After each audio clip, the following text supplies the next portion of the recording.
रामचरितमानस की रचना करने वाले महाविद्वान तुलसीदास जी का जीवन बड़ा ही विलक्षण है। उनके जीवन का एक प्रसंग आज हम आपको सुनाने जा रहे हैं।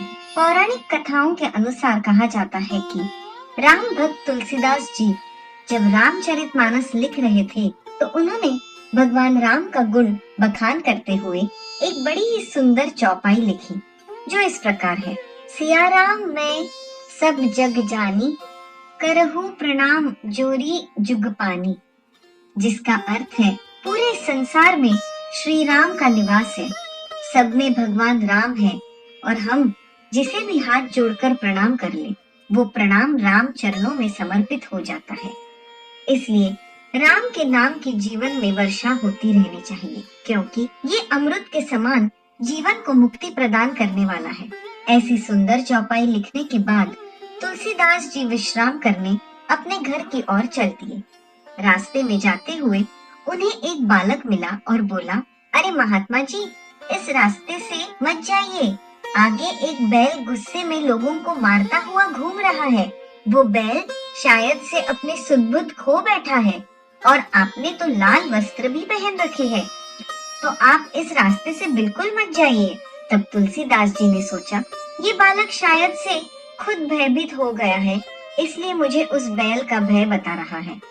मुझे पता है सब में राम का वास है, मैं उस बैल के हाथ जोड़ लूंगा और वह मुझे कुछ नहीं करेगा और मैं राम कृपा से सुरक्षित अपने घर पहुंच जाऊंगा। फिर बालक की बातों पर ध्यान न देते हुए तुलसीदास जी जैसे ही आगे बढ़े, तभी थोड़ी दूर पर वो बिगड़ेल बैल उन्हें दिखा, पर वो बिना किसी भय के उस बैल के सामने खड़े होकर उसे प्रणाम करने लगे। तभी उस बिगड़ेल बैल ने उन्हें जोरदार टक्कर मारी और वो बुरी तरह से जमीन पर गिर पड़े। अब तुलसीदास जी घर जाने की बजाय सीधे उस जगह पहुँचे जहाँ वो रामचरितमानस लिख रहे थे और रामचरितमानस में से उस चौपाई को फाड़ने लगे। तभी वहाँ हनुमान जी प्रकट हुए और बोले, श्रीमान, ये आप क्या कर रहे हैं? तुलसीदास जी उस समय बहुत गुस्से में थे और गुस्से से वो बोले, ये चौपाई जो मैंने अभी लिखी ये बिल्कुल गलत है। ऐसा कहते हुए उन्होंने हनुमान जी को सारी बात बताई। हनुमान जी मुस्कुराकर तुलसीदास जी से बोले, श्रीमान, ये चौपाई तो 100% सही है। आपने उस बैल में तो श्री राम को देखा, लेकिन उस बालक में राम को नहीं देखा जो आपको बचाने आया था। भगवान तो बालक के रूप में आपको बचाने के लिए आपको चेताने आपके पास पहले ही आ गए थे, लेकिन आपने देखा ही नहीं। ऐसा सुनते ही तुलसीदास जी हनुमान जी के चरणों में गिर गए और फूट फूट कर रोने लगे और बहुत पछताने लगे कि मैं अपने राम पर संदेह कैसे कर सकता हूँ, जो हर क्षण मेरे समीप है, जो मेरे रोम रोम में समाये है।